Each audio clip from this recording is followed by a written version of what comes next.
It's a orange juice. What's up everyone, this is Orange Juice. One of my favorite techs of the tornado is activating the King's Tower. It can be hard to pull off, but you can catch your opponent by surprise if they're too reliant on the miner. I'm running a rocket cycle deck, so my primary win condition is the princess and miner. Right off the bat, I use a rocket to kill his mega minion. This sets me back a lot of elixir, but I'm not worried because I know Mana is running a lava hound deck. He sends in a miner way too early, but this is a perfect chance to punish him with a tornado. With the minions taken care of, I immediately pulled the lava hound with my tombstone. Scared of his lightning, I planted my princess high, maybe a bit too high because he immediately counters it with an ice wizard. With the king tower and my zap spell, the lava hound does less damage than the ice wizard on the right side. We're both banking elixir. I'm waiting for another lava hound so I can strike with my miner. He counters my miner with a mega minion, and this gives me an opportunity to rocket it again. Now I'm really not scared to commit this much elixir since my king's tower is activated. Since my tower is locked onto the hound, I'm forced to use an ice spirit and zap on the minions.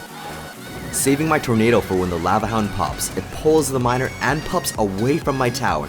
With my king tower activated, it deals almost no damage. Mana knows I'm going to plant a frontal princess, so he plants a prediction tombstone and stops her from chipping at the tower. He sends in a lava hound, so I send in a miner in the back in hopes of splitting up his troops. Unable to afford any chip damage from my miner, he counters with a mega minion. With my king's tower activated, I'm confident I can defend the incoming lava hound, so I send in a rocket to take out his mega minion. Using my tornado, I pulled the miner and pups within range of all three of my towers, and it just shuts down that miner pup combo. The majority of that tower damage was his lightning spell. With 15 seconds left, the tower is within rocket range, and Mana knows he's going to lose it, so he goes in for an aggressive lava hound in the front. I use the tornado to delay his units, and that is good game. The single biggest mistake Mana did was play the miners while my tornado was in rotation. This allowed me to play much more aggressively and make less than optimal trades because I had extra firepower from the King's Tower. Let's hop into the second replay where I play a Royal Giant Hog Rider deck and Mana plays this really annoying Furnace deck. Furnace is really annoying in the sense that one Fire Spirit will always make it to your tower. If two Fire Spirits land on your tower, that's more damage than a Fireball. With that in mind, I want to avoid as many Fire Spirits from hitting my tower as possible. I use the Mega Minion to absorb Fire Spirits because I plan to counterattack with the Hog to tank. Mana casts a very effective tornado, stopping my Hog from landing more than one hit on the Furnace. The tornado quite possibly stopped the Mega Minion from landing a hit on his tower as well. With Tombstone as my only building to deal with the Giant, I pull it a maximum distance, then plan to roll Giant to tank the Fire Spirits and eliminate the Furnace. He plays the Log and that denies my Roll Giant from reaching the Arena Tower. My Mega Minion just barely dies before killing his Princess, so that forces me to counter with my Princess. With both of us at equal elixir, I know Mana wants to plant a Giant in the back, so I send in an aggressive Hog. He plays a Tornado, but that's not enough to stop the Hog. He's forced to play a Mini P.E.K.K.A. With the Mini P.E.K.K.A. in front of the Giant, I plant a Tombstone to distract the Mini P.E.K.K.A. and the Mega Minion to finish it off so that the Tombstone can remain intact to pull the incoming Giant. Mana immediately responds with a Furnace after seeing my Barbarians. Combined with the Princess, the Fire Spirits destroy the Death Ball. Being at an elixir advantage, I sent in my Royal Giant and he immediately counters with a Mega Minion. Mana casts a Tornado and it does prevent my Mega Minion from hitting his Giant, allowing it to punch my tower once. I don't think it was worth it for 3 elixir. He counters my Royal Giant with a Mini P.E.K.K.A. And watch right here, he used this Tornado to pull my Hog to his Mini P.E.K.K.A. Right before the P.E.K.K.A. dies, it slices at my Hog. That was an excellent tornado play. I only had Barbarians to take out his miner. My Barbarians just get swept up fast by the Furnace and the Princess. He plays an incredible Log, takes out my Princess, and stuns my Royal Giant. The Tornado he cast pulled my Mega Minion out of range from attacking his. Then his Fire Spirits and Princess takes out mine. Incredible tornado value. An insane the Log value. His Princess splashes the Tombstone, brings it down low enough for the Log to destroy the Tombstone and the skeletons that spawn. That single Log play allowed the Mini P.E.K.K.A. to strike my tower. With 2 Princesses on the map, I can't afford any hits on my tower, so I plant Barbarians in the front immediately. He casts a tornado, pulls back my barbarians and mega minion, then the fire spirits and princess just destroy them, and that is good game. Let's check out what could have gone better. Right here I should have pre-planted my princess in the back, which would have cycled the ice spirit. His princess would have locked onto the ice spirit, killing his princess. Spending that one extra elixir would have forced Mana to waste his elixir to send in a miner or tornado to take care of her. Another poor choice on my part was feeling the need to counter his miner with my barbarians. I should have let the miner rock and play a tombstone instead to address the fire spirits. Overall, Mana had really valued tornadoes that completely changed the direction of the battle. In my third match, I'm using my Freeze Yard deck from King's Cup. It's a really fun deck to play, but in this match I swapped out Freeze for Tornado, and Mana is using a standard Giant Boulder Lightning deck. Right off the bat I go in for a gamble and surprise him with an Ice Golem Graveyard combo. It pays off because he committed Tombstone in the center and the Graveyard ends up dealing just under 1,000 damage to the tower. But now I have to deal with the counter push.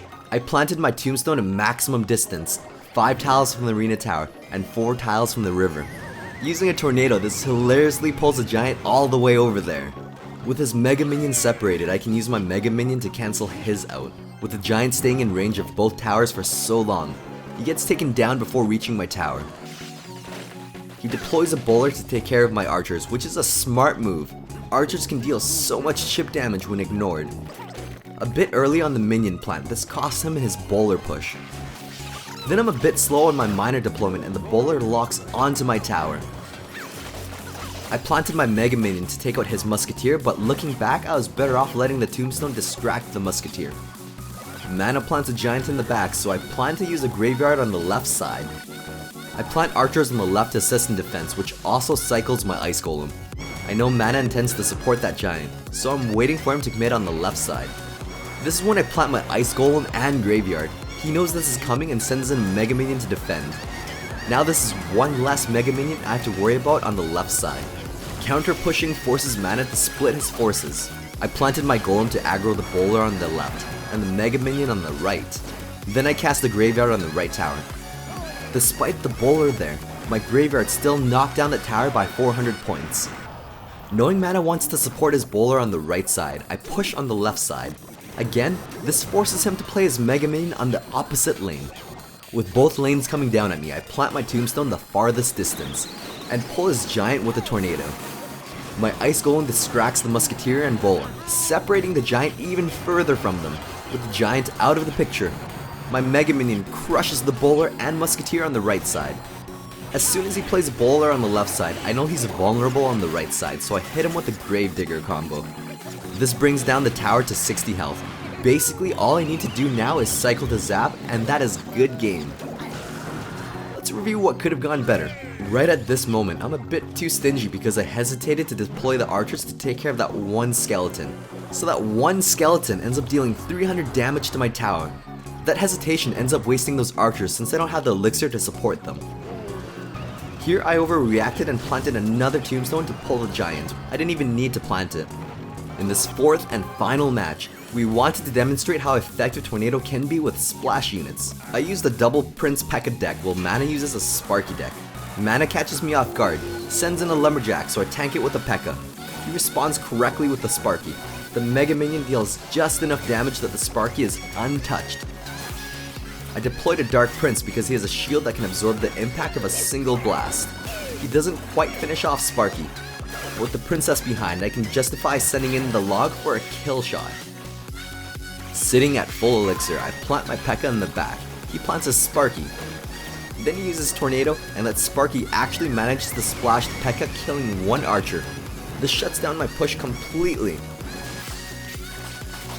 With the Sparky raged, this gives her just enough speed to blast my tower. My archers were just half a second too slow.